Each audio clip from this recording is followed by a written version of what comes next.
We'd like to welcome the Liberal Democrat candidate in this next parliamentary election, Mr. Andy Hagon. Hello. Mr. Hagon, thank you so much for your time talking to the people of Hartlepool. It's appreciated. You stood as a candidate for Hartlepool Councillor in the local elections this last May for Victoria Ward, coming in third after Labour and the Independent Party. Since the position of the Liberal Democrats is to revoke Article 50, stop Brexit, how do you expect to carry the result this time? You mean in the 2019 general election? In this one coming up? I mean, in terms of the result, obviously 70%, roughly 70% of the population of Hartlepool voted Leave. Yeah. This general election may well be the last chance to stop Brexit, and the Liberal Democrats have been very clear that that's what we want to do. We believe that we firmly need to stay in the EU, that we'll be poorer if we don't. And so we're out there giving those Remainers, many of whom who have been forgotten in this debate, the opportunity to vote to stay in the EU. And do you not think the local election results will reflect how people are in Hartlepool in the parliamentary election? I think, I mean, I've noticed on Facebook this conversation about, you know, local elections and national, and they are different. I think you talked to Mike Hill about it. Yeah, we did, yesterday. And they are different. I mean, the Liberal Democrats historically do very well in local elections, maybe not in Hartlepool recently, but in many parts of the country they do, because they work 365 days a week. So we're very strong. We control a lot of councils across the country. When it comes nationally, then obviously there are different considerations, and historically the Labour Party has done very well. Although the Liberal Democrats, you know, around 2002, 2004, a lot of people voted for the Liberal Democrats, and I'm sure that in the future they will again. For people who might know much about you, can you tell them a bit about yourself? Yeah, so I'm Hartlepool born and bred. I grew up initially on the Out Manor estate, going to Rosmere School, then went to... I went to Rosmere School. Yeah, and then went to St Aidan's School. I went to Brinkburn School, which is now closed. I've worked at St Hills School, for the council, for Tesco's. Yeah. I've volunteered for Bernardo's, for the youth services, the Hartlepool Youth Services. So, and that's why I'm very passionate about the town. You know, I'm a homeowner. I'm a Hartlepool council taxpayer. I'm very passionate about Hartlepool and wanting Hartlepool to do really well. And I just think that it has been forgotten. I share the same sentiments as people who voted Leave in this town. You know, people voted Leave because they feel that Hartlepool has been forgotten, and it has been forgotten. There's no doubt about that, and I'm angry about that, and that's why I'm standing. I think we just are blaming maybe different people. I don't necessarily blame the EU for our issues and our ills. I blame our politicians. I blame the Tory and Labour government for this issue. We've made a lot of money out of being part of Europe, and unfortunately it's not got to Hartlepool. It's not been that wealth has not been distributed as far as us. But for instance, what is your current profession? I'm a teacher. I'm a secondary school teacher. And I guess that's one of the reasons. And that's a tough job. It is. It's a very rewarding job, and I enjoy it immensely, working with young people and talking. You know, overwhelmingly, young people are saying we want to stay in the EU. You know, it's our future. In the future, we want to have all the opportunities afforded to us, like you've had. And when I speak to many young people, and you know, when I set pieces of work. Quite recently, young people, without being prompted, are talking about leaving the EU and how they don't want that, how it might be harmful. So young people are very worried. I'm very worried about it. You can see that there's my children there, and the reason that I walk around Hartlepool, leafleting and canvassing in the dark like I did last night, in the cold and the rain. The reason I do that and take quite a lot of abuse on social media is for them. You know, when I'm snuggled up with them in front of the fire, and you know, we're watching the TV, you know, I look at them and I think it's all worth it because Yeah. I'm trying to protect my family, like everybody is. Sure. And this is how I think I need to do it, to stand, to be counted, and on December the 13th, I'll know that I voted to remain and I did everything I possibly could for my family. And on that Brexit question, you're quoted as saying, cancelling Brexit would free up money to invest in key public services. Since we've been in the EU over 40 years, how would remaining in the EU free up any more money? Wouldn't life just go back to normal before all this Brexit thing came about? I mean, I think by being part of the EU, before we joined the EU, we were probably in the same economic league table as Argentina. Now, if we're talking about football, right, that's brilliant. You know, we're there at the top table. But economically, that wasn't good. And since then, we have grown rich as a country. Now, the people of Hartlepool, you know, may well disagree with that, and I can see why, because that money has not got here. But we are now the 5th richest economy in the world, and we have done our membership. You know, we do pay money. If you're a member of a club, you normally have to pay membership, but we have got that money back.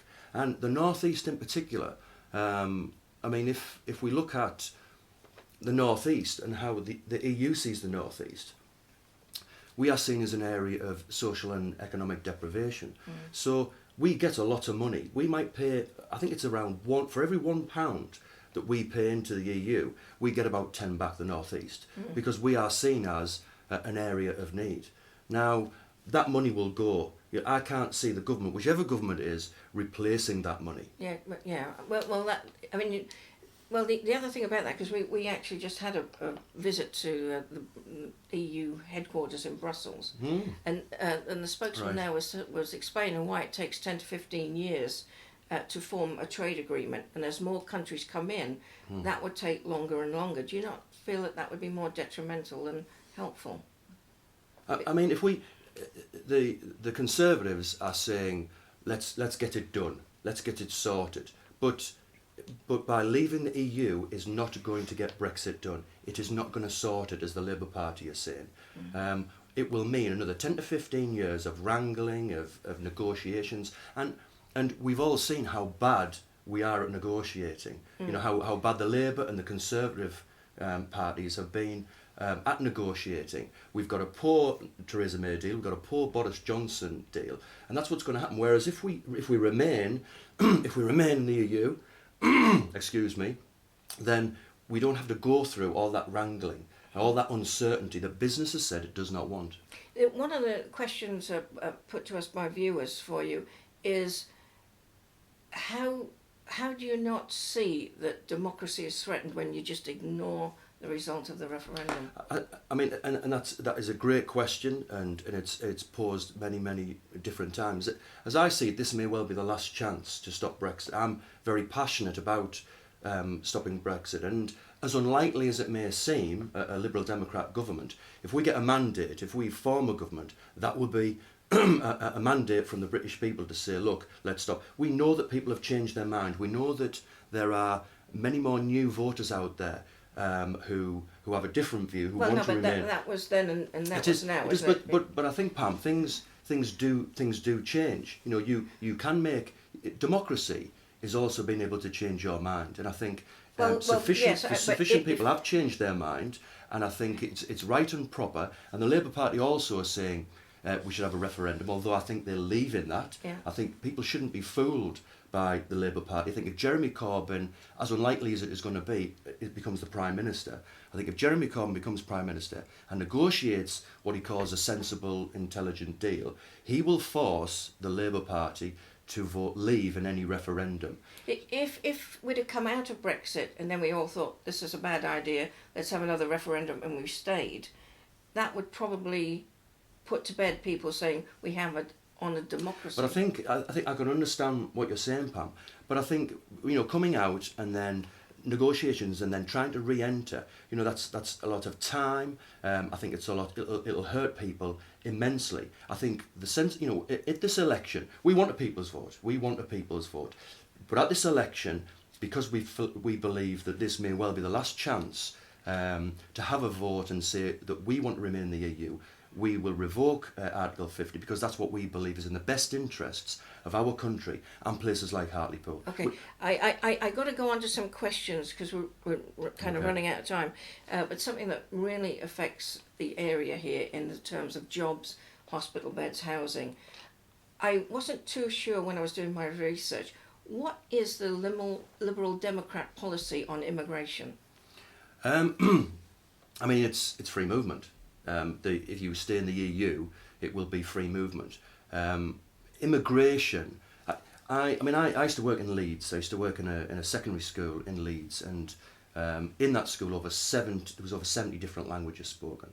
So there was a great diversity there, a lot of EU. So I've seen how migration and immigration works and how we can work together in a positive way. So I've seen it firsthand. I'm not just using statistics. But if we are to use the statistics, immigration, and there'll be people out there that'll say, well, it's affected me negatively, and I accept that as an individual. But on the whole, immigration has been a positive. So EU immigrants that have come over, they pay more in taxes than they actually take. It isn't actually free movement. You know, we can, if after, I think it's 3 months, if people haven't found a job, then we can do something about that. But the government hasn't done anything about it because, well, it's too costly, that's why. And there are countries who are part of the EU, like Liechtenstein, for instance, who actually has introduced quotas. So we can do something about it, but the government has chosen not to. What the government has chosen to do is to focus on immigration and say, you know, we need to leave and we need to cut immigration. Yet, if you look at the statistics for immigration from other parts of the world, you know, non-EU citizens, it has increased significantly. But nobody's talking about that, and we can actually do something about that. We're talking about, Mike Hill, I think, mentioned the Australian point system. Yeah. Actually, that's about people coming into the country without a job. You've got the skills, but you can come in without a job. So, and we have record employment as well. So immigration has been a benefit. If you look at some of the statistics, like the London School of Economics, you know, they did some research on this. Yeah. That yes, immigration will hurt certain individuals who are watching this. Yeah. But on the whole, as a country, immigration has benefited us. Okay, I've got to get on to some other questions. We were talking off camera about canvassing, and it's really tough at this time of the year, trust me. Yeah, it is. What do you see as the number one issue on knocking at doors and talking to people? What do you see as the number one issue in Hartlepool? I think the people of Hartlepool, I mean, your health is incredibly important, particularly as we are ageing. You know, we've got an ageing population. So people talk to me about health. They feel let down by Labour. Labour said they were going to protect our health services, and they obviously haven't. We have no accident and emergency. You know, there's an issue around children being born in the town. So people are extremely worried about that. They're worried about education. If you look at the statistics of our schools, particularly our secondary schools, and the progress that they're making. You know, the cuts that the Conservatives have made are really hurting our teachers and our leaders to be able to provide the education that they would. And also policing. I mean, we've made a pledge. The Liberal Democrats have made a pledge that we will put an extra 22 police officers on the streets of Hartlepool, and we'll help youth crime by investing £700,000 into Hartlepool Youth Services. So we're looking at what people are saying, and we're trying to respond to that. But there's also poverty. You know, 36% of our young people live in poverty, and that's about jobs, and it's about creating jobs. And we have some terrible statistics around being, you know, top of the league tables for unemployment in the country. You know, I think we are top of the table for households where no one works, and we need to do something about that. And I'm very sad to say that the Labour Party have not been able to do anything about this. Okay, one final question because we're running out of time. If the Liberal Democrats are the swing party, in other words, they're going to form a coalition to make up a government, which other party would you, Mr. Hagon, rather be in bed with? Well, we're not going into coalition with anybody. Joe Swinson has made it very clear that we're not. So that isn't going to happen. A coalition will not happen between us and if it anybody did, Well, it isn't. Joe Swinson, I'm not going to argue with the leader of the Liberal Democrats. Joe Swinson has said we're not going into coalition with anybody. Okay. Thank you so much. I know you're busy. Thank you so much And for your time. thank you as well. We Thank you. appreciate it. Okay, thank you. Right, just another quick update on where we are with candidate interviews. One coming up with Joe Boosfield and Stephen Houghton, but no reply yet from Mr. Cranny. Stay tuned. Please like and follow Hartlepool TV on Facebook and YouTube.